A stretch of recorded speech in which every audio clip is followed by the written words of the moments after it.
Hermann Göring, Adolf Hitler's second in command.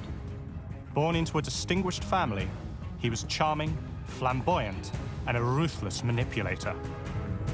Göring became addicted to wealth and power and was willing to obtain it by any means necessary. He is a killer. He is a murderer, and he seems completely fine with that. Most people from my generation don't understand how over 70 years ago, a small group of Nazis could start a war that killed 60 million people. I want to find out, and to help me, I'm going to use playing cards. Today, they're used by both the military and law enforcement to help identify their targets. But nobody has ever put together a pack of cards for the most notorious group of killers in history. Working with experts, I want to know where each of these Nazis rank in the hierarchy of evil. My name is James Ellis. This is Hitler's Most Wanted. The thing that sets Göring apart from the other sort of leaders of the Nazi regime was the fact that he was a legitimate First World War fighter ace. He hadn't just served in the front lines, but he'd actually been extremely good at what he did. There's no doubt if the Third Reich had never happened, Göring would now be remembered as a bona fide German hero, and we wouldn't be talking about him in terms of evil. He was a decorated, dashing man of action, and that explains his success in World War I, his adulation, and it also explains his attraction to Nazism. I think there's sometimes a danger with Göring that we focus on this sort of larger-than-life character, but behind that lies this really nasty individual. But he's got grandiosity combined with a glib superficial charm, conning, manipulative nature, a certain level of cruelty underlying everything. Once you put all these characteristics together, that is getting much closer to what we would consider to be a definition of psychopathy, of the psychopath. So how did a revered fighter pilot of the First World War become a psychopathic war criminal in the Second? I've come to Germany to find out. So what is this aircraft? This is an Otto biplane. I'm meeting with Joshua Fink, a curator at the Luftwaffe Schleißheim Air Museum just outside Munich. I want to find out more about Göring's life as a pilot. Göring started his Air Corps flying career in a reconnaissance plane, just like this one. How dangerous would it have been to fly one of these things then? Well, first of all, quite dangerous because the covering is only cloth. A special cloth made and painted with a special glue. The problem is that this glue is not very long water resistant. Okay, so it could fall apart, you mean, if it rained? Yeah. I couldn't imagine how brave you'd have to be to actually fly one of these things. I mean, I feel like I could almost put my hand through it if I pressed on this hard enough. Göring had first enlisted in the infantry. He soon realized there was little glory in trench warfare and managed to transfer himself to the Air Corps. You've got to remember quite how scary it was being a pilot in the First World War. You know, it was an incredibly primitive form of warfare, incredibly risky. The death rate was appallingly high on both sides.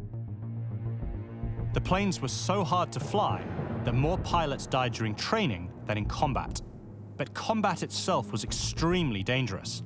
In essence, this was the dawn of the dogfight.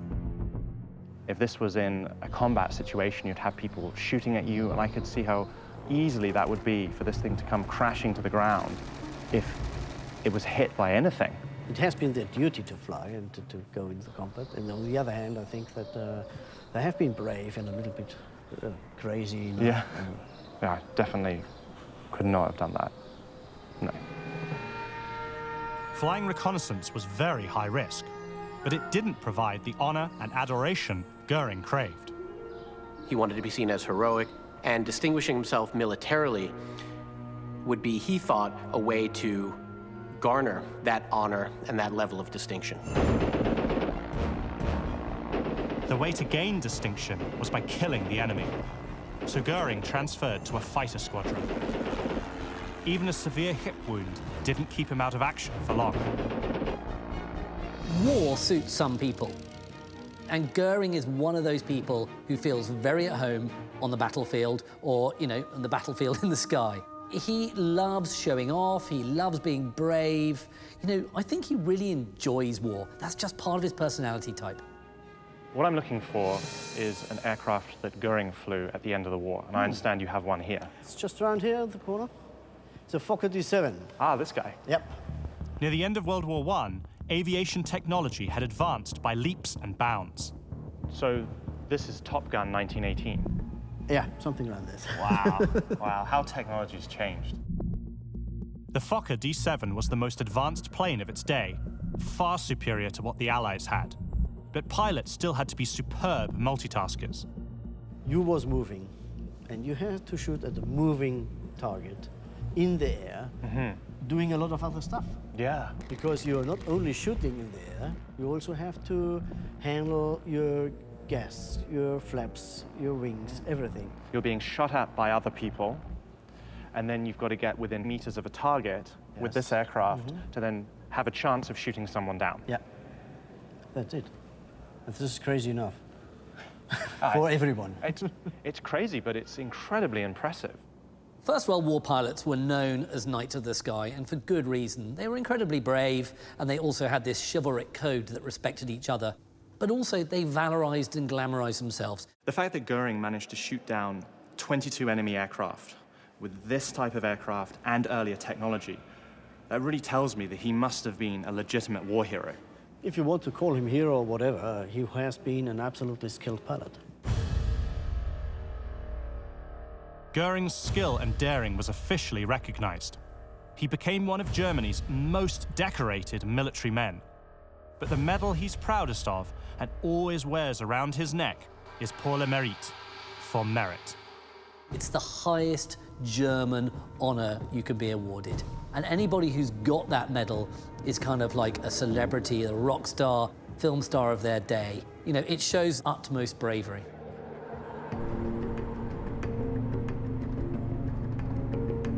I want to find out how Göring came to be such a heroic figure. Where did his bravado come from? I'm in Bavaria in southern Germany, on my way to his childhood home. Göring was born in 1893, and his upbringing was anything but ordinary. I think this is it.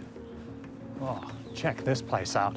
This is Castle Feldenstein, believed to be almost 1,000 years old, where his family lived until 1913. It's like a proper medieval castle. I feel like I've been transported back in time to the Middle Ages. Oh, it's just magnificent. I half expect to see an archer leering at me through one of the arrow slits, or even a man-at-arms in full armor up on the battlements. Wow. I'm meeting with historian Robert Giersch, who can tell me about Göring's time here. What would it have been like for Hermann Göring to grow up here? Ich denke, dass die Burg, dass die Wirkung der Burg als mittelalterliches Machtsymbol, dass ihn das fasziniert hat. Diese kühne Lage der Burg auf dem Felsen über dem Tal, das hat ihm sicher gut entsprochen. Here, Göring played at being a soldier in battle. His family didn't actually own the castle, but from an early age he believed he was someone special. Göring, unlike many other senior Nazis, actually came from a distinguished background. But it was a family with a distinguished background that was maybe temporarily embarrassed. And so they often lived on the largesse of Göring's godfather, Hermann Eppenstein. Eppenstein also carried on an affair with Göring's mother. It's likely his mother's infidelity and his father's acceptance of it influenced the rest of Göring's life. We use our parents as models, and so that unusual familial situation could have struck him in an exceptional way. Göring had a tendency not to follow the rules very much. What was it about this castle that Göring liked so much? Gelände als, ja, vielleicht hat er sich als kleiner Burgherr gefühlt, war dann auch etwas Besonderes unter seinen Schulkollegen und mit seinen Mitschülern, die da unten im Tal wohnen. Das hat ihm wahrscheinlich auch einen besonderen, ja, Status verliehen. Göring's time at Castle Feldenstein shaped his idea of what a suitable style of living was or should be for a man of his station. I think it's absolutely fascinating that one of the most powerful Nazis grew up in a beautiful medieval castle. I mean, this thing is stunning, it's grand, it's situated in some of the most beautiful Bavarian countryside.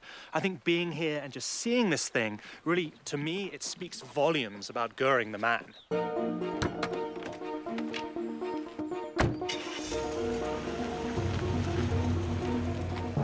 As a boy, Göring dreamed of military glory, and he made that dream come true, becoming one of Germany's top fighter aces. But his glorious war came to a crashing halt when Germany suddenly surrendered. Göring takes the end of the war really badly.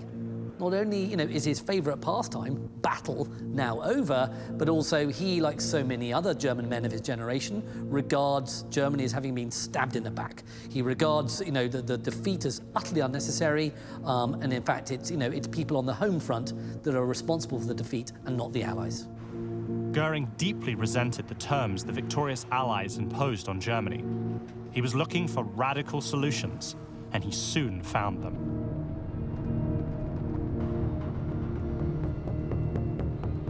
I'm off to the heart of Munich.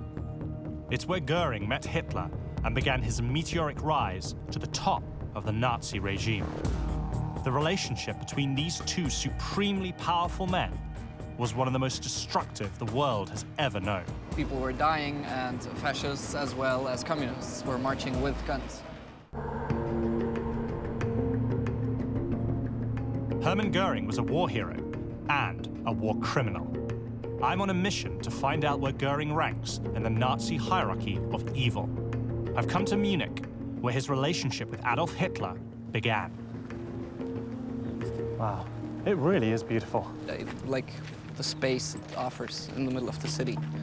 I'm here to meet Michael Trammer, a photojournalist who can tell me about Göring's connection to Munich's dark past.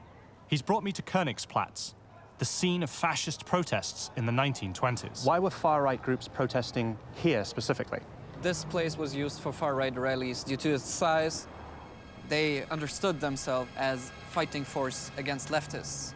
After World War I, Germany was economically devastated. Extremists on both the left and right were seeking radical solutions. In Munich, you have an attempt to set up a communist state on the Soviet model. And of course, that provokes an amazing backlash from people who are opposed to that form of government and society. It's another level of violence. You actually have guns being fired, people being killed for their political beliefs. For sure, I mean, those were armed fights. People were dying, and fascists as well as communists were marching with guns. It's here that Göring saw Hitler speak. It must have just been this incredibly powerful moment for someone like Göring that was interested in that type of politics. As far as we know, he just encountered Hitler in the crowd, and it must have been a stunning moment for him. So this is where it all began for Göring and Hitler. This place was the scene of a turning point in history. Göring later said of Hitler, "God gave the savior to the German people." Göring finds Hitler attractive because he is a brilliant orator, he clearly, is a man with zeal on a mission, and he seems to have the answers to all of Germany's problems, all encapsulated in this one very dynamic, charismatic personality. Göring, despite being a big personality himself, is completely sucked in and seduced by it. Like many war veterans, Göring was radicalized. We have much to learn about the individual characteristics that lead to radicalization. There is some evidence to suggest that low empathy, high impulsivity, low intellectual resources may contribute to some extent. The individual often has trouble fitting in, is trying to find their own identity. Today, radicalism is on the march again in Germany. So I know you're a photojournalist and you cover the far right. Do members of the far right today or neo-Nazis congregate here still? Yes, this is still a place of gathering because of the historical link. I can actually show you a photo from a rally in 2015. You have the group marching in the middle with their Pegida against the Islamization of the Western world banner. Oh my goodness. Pegida mobilizes through social media. it's drawn crowds of 25,000. One of its leaders once affected a Hitler mustache and haircut. They understand the history. They understand the significance of this place to the Nazis. So there's that connection between then and now, that they do the same sorts of things. It should be in people's mind when they see a picture of Pegida marching down this road, that this is the exact spot where fascists gathered before they took their power. Covering the demonstrations of the extreme right can be a dangerous business. I have been attacked. Just down the road at Carolinenplatz, for example, I was kicked once. So it sounds like intimidation is a major tactic they use. Well, yeah, it is intimidation. I mean, one of their chants is Lügenpresse, which means lying press, accusing the press of spreading fake news about fascist movements. And it is intimidating if you have hundreds or thousands of people targeting you directly as a journalist. That must be really scary. Being aware that it can be dangerous and that you are seen as one of their enemies is important, but I'm not scared doing my job. I think it would be the wrong thing to be scared. That would be giving in for them. Pegida is a far-right group determined to claim Germany for Germans only, not unlike Hitler's followers before them. Back in the 1920s, those followers, like Göring, would seek out Hitler at one of his favorite haunts. And here we have the Haus Neumeier. Ah, so this is the place. Yeah. Dankeschön. Danke. That's good. Buon appetito. Guten Appetit.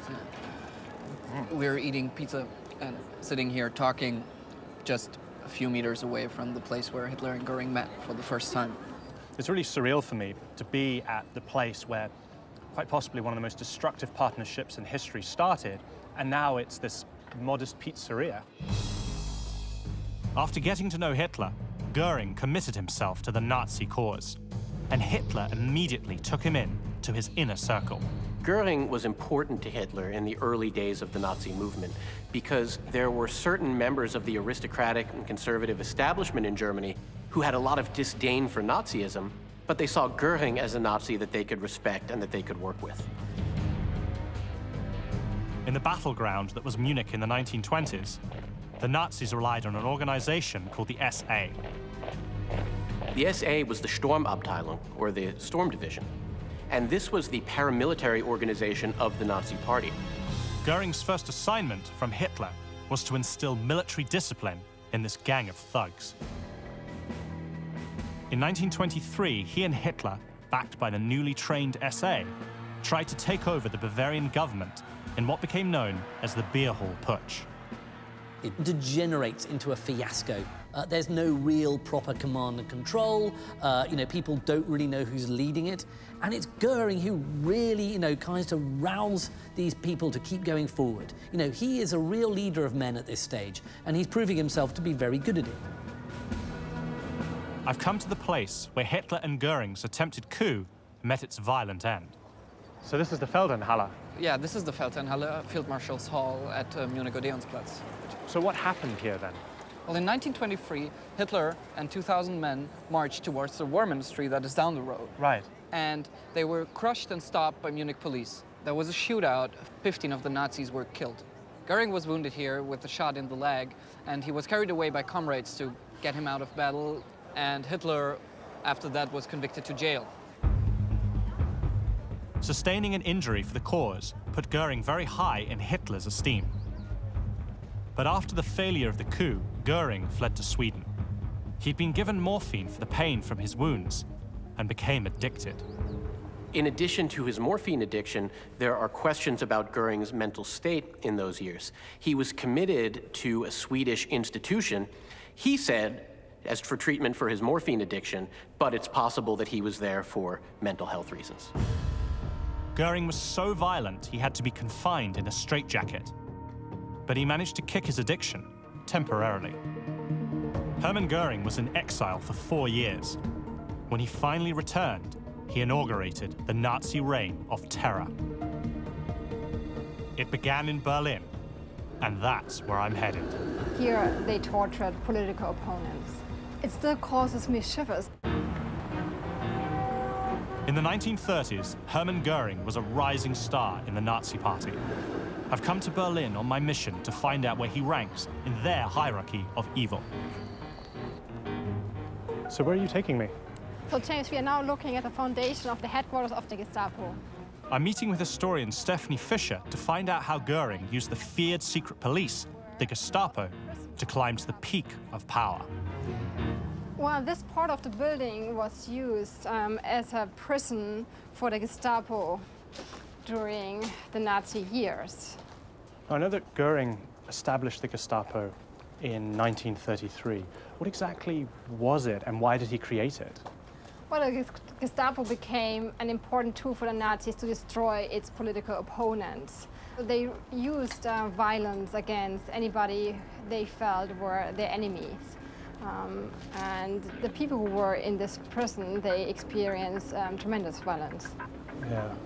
The seeds of the Gestapo were sown in 1933, when Germany's parliament, or Reichstag, was set on fire.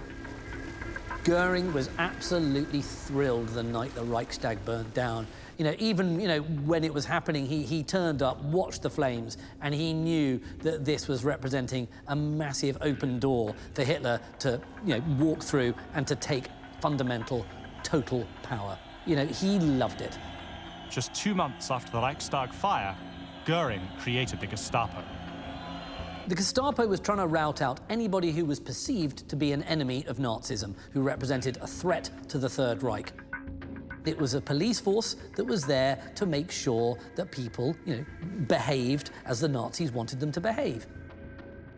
It's terrifying to be standing in this space and knowing that there were maybe thousands of people who were detained here, and they would have been brutally interrogated. I understand that people would have been tortured in this building when it existed. It still causes me shivers today to be in a side of Nazi terror, right?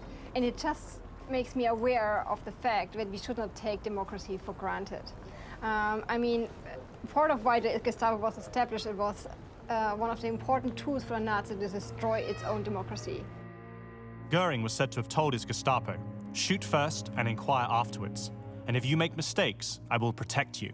The rules of civilized behavior meant nothing to him. It's a 6-hour drive south from Berlin to the resort town of Bad Wiessee. I'm headed to an old hotel that was ground zero for an infamous killing spree. It turns out that among the first victims of the Nazi reign of terror were other Nazis, the SA or stormtroopers. It's quite eerie being outside this abandoned hotel. It has such a dark history, but it's located in such a beautiful area. Tourists are drawn here by its famous spa, the beautiful lake nestled into the Alps, and its peaceful atmosphere. But on a June night in 1934, this place was anything but peaceful. It came to be known as the Night of the Long Knives. It was set in motion by Hitler himself, with Göring's enthusiastic help. The Night of the Long Knives was a way to purge their rivals within the party and the movement. They thought that the SA had gotten too independent, too big for its britches, and could actually be a rival power base within the Nazi state and a rival power base to Hitler himself. The SA was led by Ernst Röhm, one of Göring's early mentors in the Nazi Party. Göring fundamentally betrays Ernst Röhm. He's enough of a pragmatist to know, if he's not going to be liked by Hitler, I'm going to help Hitler get rid of him. It's the ultimate betrayal. So it really pointed to his ruthlessness and his willingness to do anything to consolidate his power. The Night of the Long Knives was a murder plot. Be in no doubt about that. This is a plot that sees Hitler drive through the night to a spa town where various members of the SA are staying. He enters into the hotel. They're brandishing weapons, they're brandishing guns. Röhm and other senior officers were taken away to prison and shot. Today, the Hotel Lederer is slated for demolition. Destroying it would obliterate its terrible history. But how do the people who visit here feel about it? What do you know about this place? Ein bisschen. Ja, ich weiß, dass hier diese SA-Leute erschossen worden sind, damals von der SS. Ja, da gab es Streit um die Führung und die Richtung, und Hitler wollte dadurch durch dieses Killing hier die Führungseliten der SA auslöschen. This place is cited to be demolished. Based on what happened here, do you think it should be preserved? Aber wer will hier wohnen? Hier will ja kein Mensch wohnen, ne? In so einem Haus mit so einer Vergangenheit. After the Night of the Long Knives, Hitler moved more firmly towards his ultimate goals, the annihilation of Jews and the Germanization of Europe. I'm headed back to Berlin. I want to find out how Göring helped Hitler achieve his terrible aims. He is a killer. He is a murderer. And he seems completely fine with that.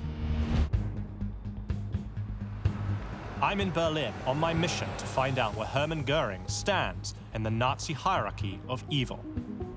One of the most imposing buildings in Germany, the former headquarters of the Luftwaffe, is a monument of sorts to Göring. To find out more about it, I'm meeting with historian Nick Jackson. This is the Air Transport Ministry. So if there was a seat of Göring's power, This would have been it. this would have been it. In 1936, Göring had the whole block demolished and built what was Europe's largest office. There are 2,300 offices in here. The head of the Luftwaffe, that would have been something that he would have been hugely proud of, very involved in. You know, he rebuilds the Luftwaffe from scratch to this fighting force ready to go in 1939. By the time war broke out, Göring had created the best air force in the world. The Luftwaffe planes could fly faster, climb faster, and accelerate faster than most of the aircraft they were up against. Many Allied pilots never saw their attacker coming. It was essentially Göring's big dream. You know, he was a pilot, he loved planes, so the idea he now had his own pet air force, well, that's the best toy a man like Göring could possibly have. He's a busy man, you think of all the titles that he had, but he certainly would have spent time in this building. In fact, that would have been the main office. Oh, that right there, those windows? With the large windows. All those windows are one room, and that was his office. That's the main office of the, for the building. He definitely had an office to match his ego. Other than Hitler, he's the most powerful man in the country. Throughout the 1930s, as Göring's power increased, so did his taste for the good life. He was developing a hearty appetite for all of life's pleasures. This looks like a good place. Yeah, let's go here. Nick is taking me for a Göring-style meal, where I hope to find out more about Göring's character and how he helped Hitler achieve the Germanization of Europe. It's funny, when I think of Göring, I think of this fat buffoon dressed in an absolutely ridiculous uniform and indulging in excessive opulence. He was clearly a man of many appetites. Definitely. I mean, you can see by the size of the man that he was a keen eater. I think that would have been something that was very important in Göring's life. If Göring was sitting here with us now, what would that be like? I think he'd be doing most of the talking, and he would have eaten all the food. He's a very dominating character. I mean, it's all about Hermann. He wanted the attention. Like you know, sort of standing on top of the mountain, and higher than everybody else, and everyone would look and think, that is a great man. He takes vanity to a whole new level. Definitely, definitely. I think it's probably fair to say that in every aspect of his life, he was extravagant and boastful and completely over the top. But also perhaps the most likable of the Nazis. But always in the background, you've got that cold murderer, a man who is deeply involved with horrendous Nazi crimes. The crimes against Jews are the most well-known Nazi atrocities. They began in the 1930s, when persecution of the Jews was official Nazi policy. Before the Holocaust, there was Kristallnacht. Kristallnacht, Night of Broken Glass, was a night of coordinated violence against Jewish property and Jewish people throughout Germany and Austria. Synagogues set on fire, stores looted, and people rounded up and sent to concentration camps.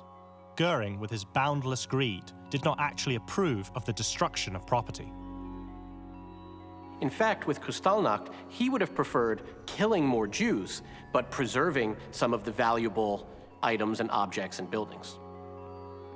He actually told the Jews that they should pay for the damage themselves. I mean, that shows you quite how revolting a specimen he was.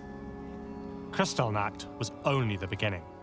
Göring was responsible for the order to organize the practical details of the Holocaust. In 1941, Göring signed a memo authorizing the coordination of the so-called final solution to the Jewish question, the systematic extermination of Jews.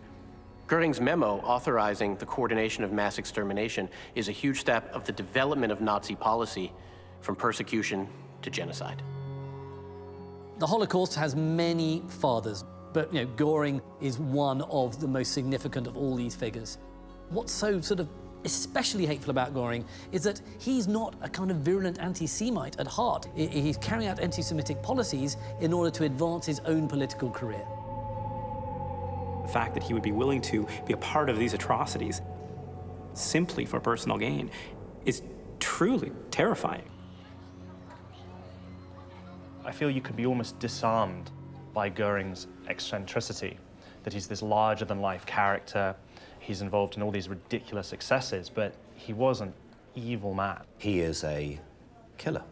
He is a murderer, and he seems completely fine with that. Göring's willingness to do anything for Hitler made him indispensable. But in 1939, Hitler revealed that he planned to invade Poland, and Göring tried to talk him out of it. Why was he so against Germany starting the Second World War? If Germany loses, he loses all of the power, the houses, the uniforms, the glory, the medals, the position that he'd worked so hard and so ruthlessly to achieve. The most important thing for Hermann Göring was Hermann Göring. Hitler ignored Göring's views and declared war, but named Göring as his eventual successor and Marshal of the Empire. It was the latest in a long list of titles Göring accumulated. He collected them like others might collect autographs. The more, the better.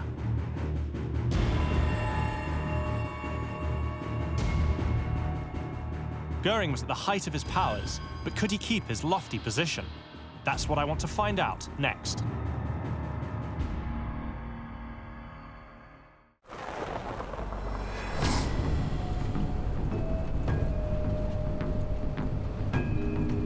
I'm 70 kilometers north of Berlin, inside one of Europe's largest nature reserves. It used to be the site of Carinhall, Hermann Göring's vast country estate.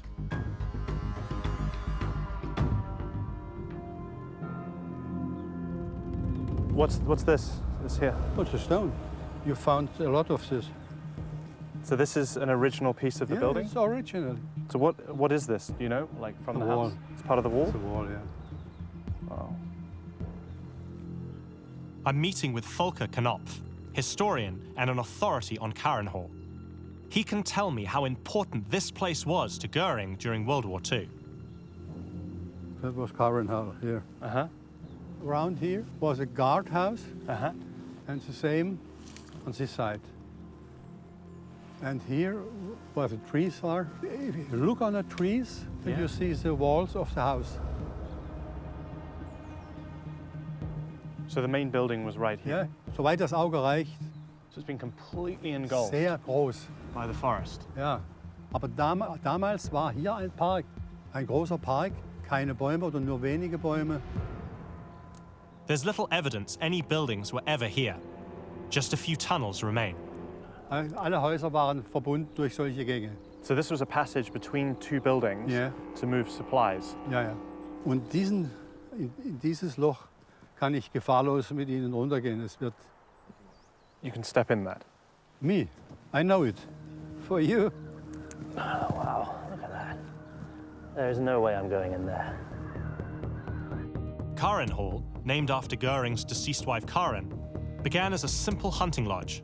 By 1937, after years of renovations, it was a palatial complex. It had everything Göring could want, including a massive library, ballroom, swimming pool, even a private zoo. Göring wanted the estate to be known as a shrine to Karin. In reality, it was a shrine to himself. This is a playground fit for what he regards himself almost like now a prince. So this is his own sort of palace, and it fits his ego. Komm, ja, mein Cäsar. Kommst du mich besuchen? Carinhall recreated the conditions of the good life and of the style of living befitting a man of his station that he'd learned at Castle Feldenstein in his youth. He held parties there, he entertained foreign dignitaries there. It was really where he lived an extravagant, opulent life. Carinhall was crammed with art masterpieces, looted from occupied Europe, one of the grandest private collections in the world. It was also his unofficial office, where his staff would come from Berlin to get their orders. What do you think about Göring? War das joviale Gesicht des Nationalsozialismus. Aber konnte heute oder in dieser Minute die Wange seines Kindes und eine halbe Stunde später konnte ein Todesurteil unterzeichnen. Das war Göring. Hatte viele Gesichter. The beginning of World War II was good for Göring. The Nazis scored victory after victory with his Luftwaffe leading the charge. Then came setbacks. It was Göring's job to destroy the British Air Force, the Royal Air Force, in order to make way for the German invasion barges and then the overall invasion of the British Isles. Now, this never happened because the Luftwaffe failed at their job and the RAF managed to outwit Göring. It was a terrible failure for him. Göring had solemnly promised Hitler no bombs would ever fall on Germany. The other big failure of Göring and his Luftwaffe is the fact that the RAF managed to bomb the Ruhr, Germany's industrial heartland. Göring, one of his old fighters, has now failed him twice. This actually is the beginning of Göring's slide into, nothingness in the Nazi regime. Göring was increasingly isolated from the inner circle and increasingly retreated to Carinhall and to his life of pleasure and opulence. Hat in seinen Memoiren geschrieben, wenn man Carinhall betrat, hatte man das Gefühl, als herrsche tiefster Frieden. Hat hier gelebt, als wäre ihn herum kein Krieg. Göring was still trotted out on ceremonial occasions, but even that rankled his Nazi colleagues. Joseph Goebbels wrote, "Bemedaled fools and vain perfumed fops have no place in our war leadership. It's effeminate behavior given the current situation." Towards the end of the war, as the Reich starts falling apart, well, so does Göring. And he retreats into his own sort of kind of make-believe world, stuffed with looted and plundered art, complete with all sorts of baubles, a chest full of medals. I mean, he cuts an absurd figure. And also, he's hopelessly addicted to drugs. Essentially, what you've got is a fat, drug-addled, dipsomaniac, who has lost any respect. But Göring still harbored delusions of grandeur. Towards the end of the war, Göring sent a message to Hitler where he essentially said, if I don't hear from you by a certain time, I'll assume you're unable to fulfill the duties of Führer, and I'll take over control and command of the Reich. Hitler regarded this as an extreme act of betrayal, and it was really the final nail in the coffin in terms of Hitler's relationship with Göring. As the Russian army approached, Göring moved his plundered possessions to safety and fled, ordering Carinhall to be destroyed.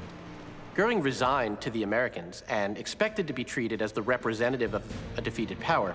Instead, he was arrested for war crimes. One of the things I find most interesting about Göring is when he was finally captured, he supposedly believed that he deserved a parade rather than to be convicted. One possibility is that his increased drug use had led to just increasingly delusional thought processes. Göring is sentenced to death, and he knows he's going to be hanged. But actually, he's still got one more card up his sleeve, and he plays it actually very well. He's got a suicide pill. His body is discovered when a guard looks through the hatch in his cell, and there is Göring's dead form. His face is set in a kind of horrible rictus grin, as if he's having the last laugh. My trip to Carinhall has given me the last piece of the puzzle that is Hermann Göring. Now it's time for me to finally determine where this complicated character fits into Hitler's hierarchy of evil. He murdered and plundered his way across Europe, and he murdered and plundered his own people. My visit to Germany has helped inform my understanding of Hermann Göring's position in the Nazi hierarchy of evil. Now it's time for us to decide where he should be placed in our unique pack of cards. The same kind of pack that law enforcers use today to identify their most dangerous killers. This is Hitler's Most Wanted.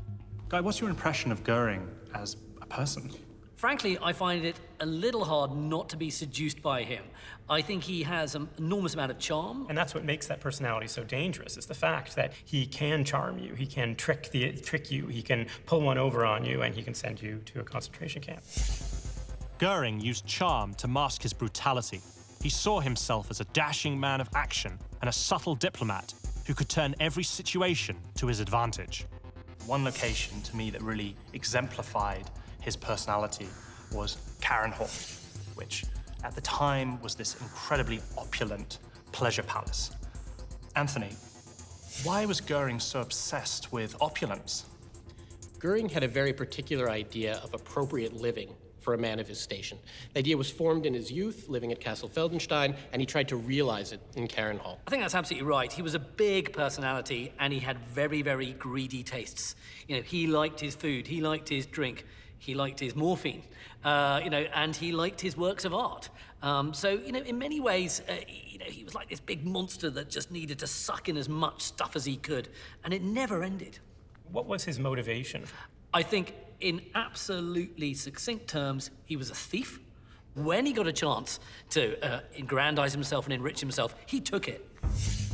Göring killed innocent people to maintain power and the wealth and luxury that came with it. He was ruthlessly ambitious, undermining rivals on his climb to the top.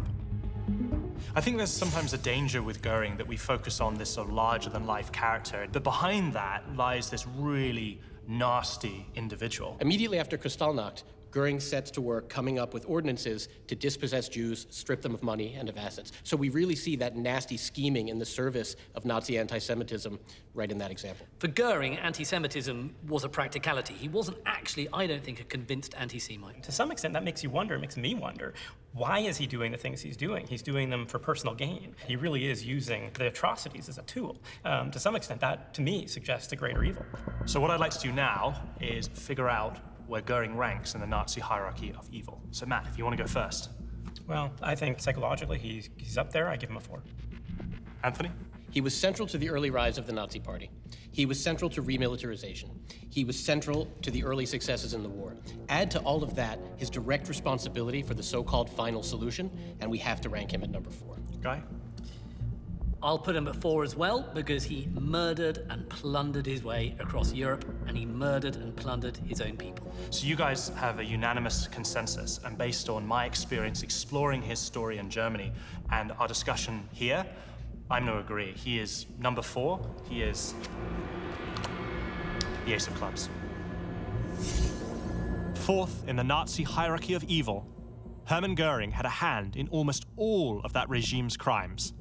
He bears enormous responsibility for the horrors that befell millions of innocents.